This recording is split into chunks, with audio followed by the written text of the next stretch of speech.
Hello, hello, hello, and welcome back to my YouTube channel. Thanks for watching. Please make sure you like, comment, share, and subscribe, and hit the notification button so you don't miss any of my videos. All right, y'all. Traders Season 4, Episode 9, Power Rankings, according to Andrew Grudadero. I'm so sorry. I don't know if I'm pronouncing that right. More than likely I am. Grudadero. His articles are on theringer.com. I will provide the link to the article, and I will also give, my ideas or my thoughts on episode 9. My first time doing reactions or recaps to shows, guys. I don't know if I'm going to do this again, but I appreciate your support. If you can, click, watch, like, and share this video. And maybe it will find someone who likes my style of recapping. All right. So the best running reality show on TV, The Traitors, hath returned. To commemorate this momentous event and keep tabs on this absurd cast, each week we'll be evaluating the power dynamics of the Traitors castle, determining who's running the show, who's playing the best game, and who's avoiding the ire of murder-happy traitors, and even more importantly, the paranoia-driven faithfuls. We'll also be holding ceremonies for the players we lose along the way. Here's where everything in the castle stands after episode 9. And a lot of people are saying, this is my side note, a lot of people are saying that, I don't know if this is only in the Twitter world or YouTube/Twitter world, that people are saying all of the housewives are gone. So, but I'm still tuning in. It's definitely not as exciting since Michael Rappaport and the housewives are gone. Mark is kind of the only one who's left that I want to win. But anyway, in memoriam, Dorinda Medley. And it was so funny when she was reading her card. She was trying to use the accent. I'm like, girl. She's like, and she was trying to sound like Mara. Murdered. I'm like, come on now, Dorinda. Last week, I wrote that Dorinda was probably the most useless player still in the game. With Candace's banishment, all of Dorinda's allies were officially wiped off the board. And despite a heretofore little-known relationship with Rob in this week's episode, Kristen calls her Rob's little wifey. There was zero chance of her murder being traced back to him or his newly recruited partner, Eric. She was the obvious choice to be killed, and killed she was. At least she made it further than last season. But with that, all of the housewives are gone, 5 in total this year. And that officially brings the housewives' record on the Traitors 1 for 13. Only Dolores from the Real Housewives of New Jersey has ever made it to the end of this thing.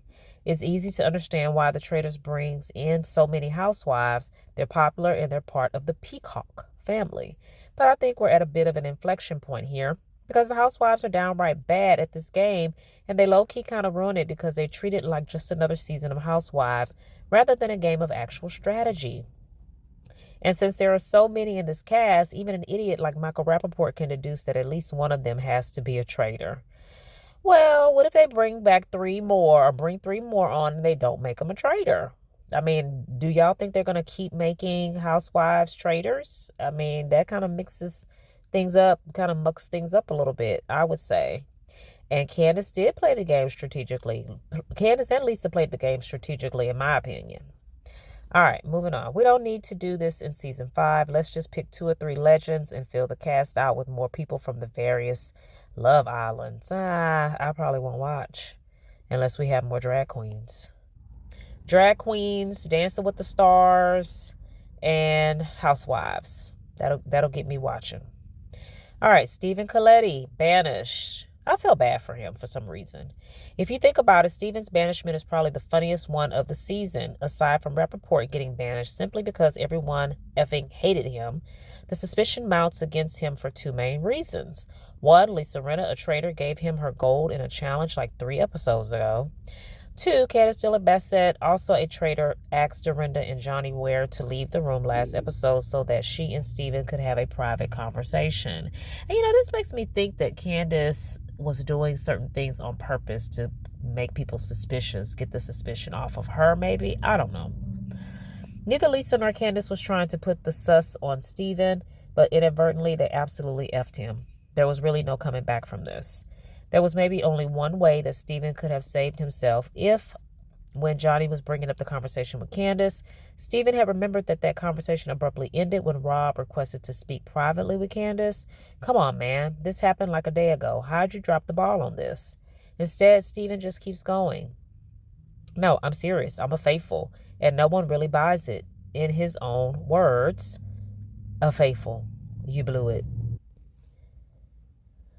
Okay, the traders' power rankings. Power in this context is a measure of who is controlling the house, who seems furthest away from being banished, and who has the best odds to prevail at the end of the road. 1, Rob Rosh, trader, last week, number 1. Andrew thinks Rob is going to win this thing as of this week. King stays the king. All these people spend most of this episode being like, we need to consider new theories, yet somehow none of these new theories even come close to touching Rob. Last week, Kristen called him a sweet, sweet man. This week, Natalie tells him that she trusts him 100%. It's actually getting a little ridiculous now. It is. It almost seems like it's manufactured. Rob's strategic prowess was on display yet again in this week's challenge, in which every player had to go into a box naturally and try to guess how questions would be answered by the traders. Who had to emerge from their boxes to submit their selections. This challenge, far more than any other this season, had the potential to reveal actual information about the identities of the traders. Not only did Rob and Eric need to be careful about not making noise while coming out of their boxes and not submitting names that directly implicated them, but posing as faithfuls, they also needed to be careful not to get every question correct.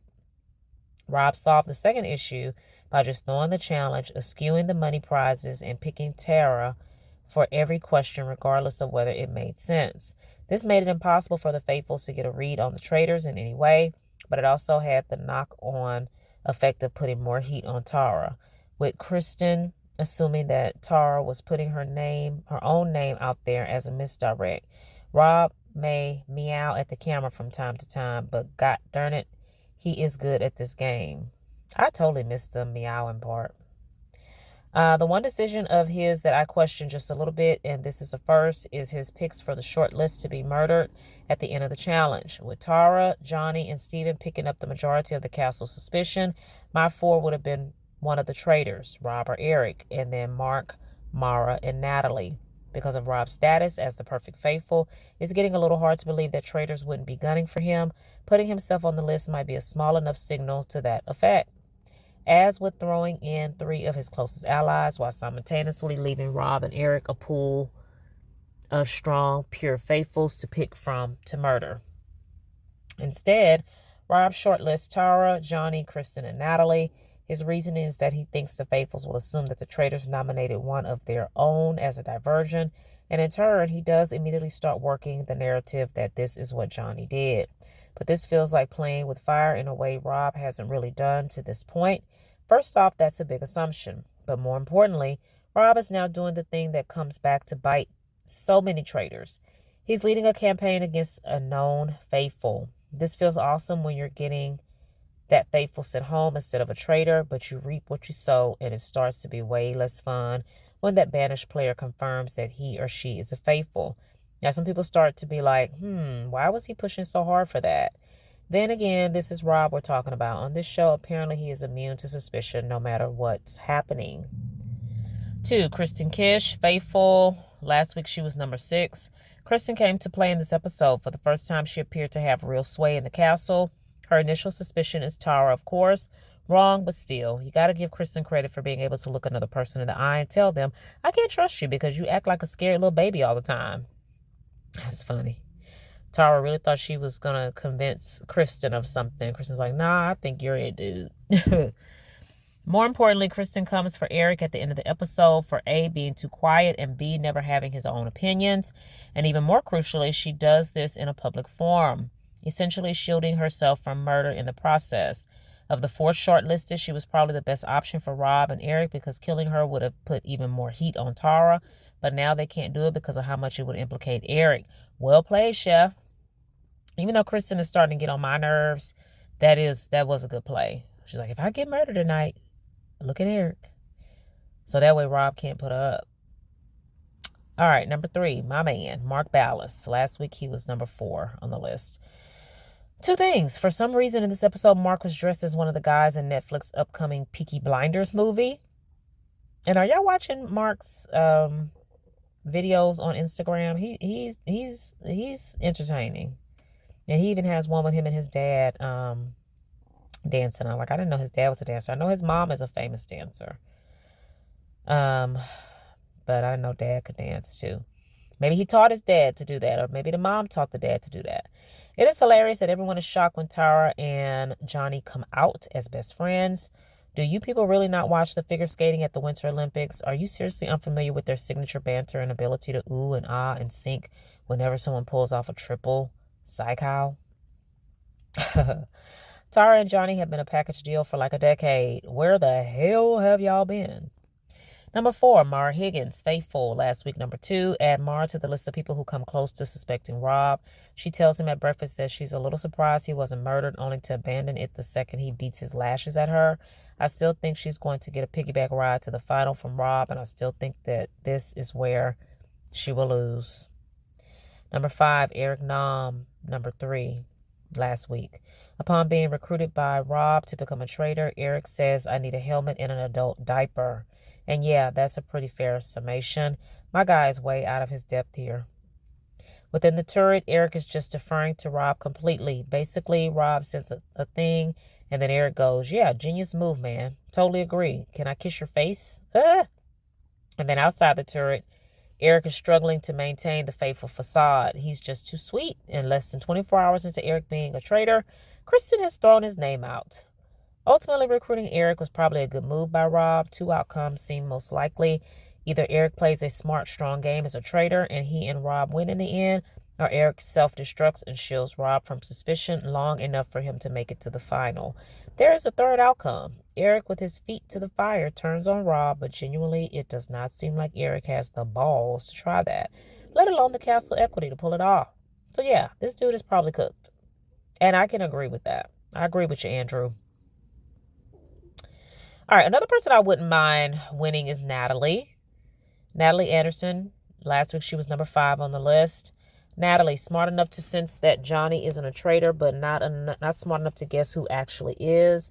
Ultimately, she leads the charge against Steven, a fact that Rob seems primed to use against her in upcoming weeks. Episode. Can I also just say, though, how freaking weird was it that Natalie outed Rob as the one who has the dagger? That was just an absolutely bizarre sequence of events and extremely reminiscent of Natalie's behavior the last time she was on the chopping block when she freaked out about drinking an antidote during the banquet. When her back is up against the wall, this lady does some weird-ish. Hey, she wants to win. Anyway, she's on the short list to be killed, and the other 3 people are Tara and Johnny, who are much better candidates for banishment than murder, and Kristen, who basically can't be killed. So, R.I.P. to Natalie. I don't know. Drop down in the comments and let me know what y'all think. Number 7, Tara. That means she's most likely to be deleted next. For the first time this season, I wondered whether Tara might make it to the final because of the beginning of the episode. When Rob and Eric are listing out people to off, they don't say Tara's name. Like, I'm pretty sure they just straight up didn't remember she was still on the show. Being forgotten isn't the worst way to avoid being offed. That said, Tara may be in too deep a hole to dig herself out of. Everyone is convinced that Johnny is a traitor and Tara is doing his bidding, or vice versa, and neither of them did anything to dispel that notion. Honestly, it kind of seemed like they were tanking in this episode because they had to get to Milan. Oh my goodness. After the first 3 rounds of the challenge, when everyone realized that the traitors were just repeatedly writing Tara's name as the answer and thus made a pact to guess Tara for the 4th question, Tara and Johnny were the only ones who didn't guess Tara. This isn't on its face traitorous behavior, but it is questionable behavior. And on this show, that's enough when people are already suspicious.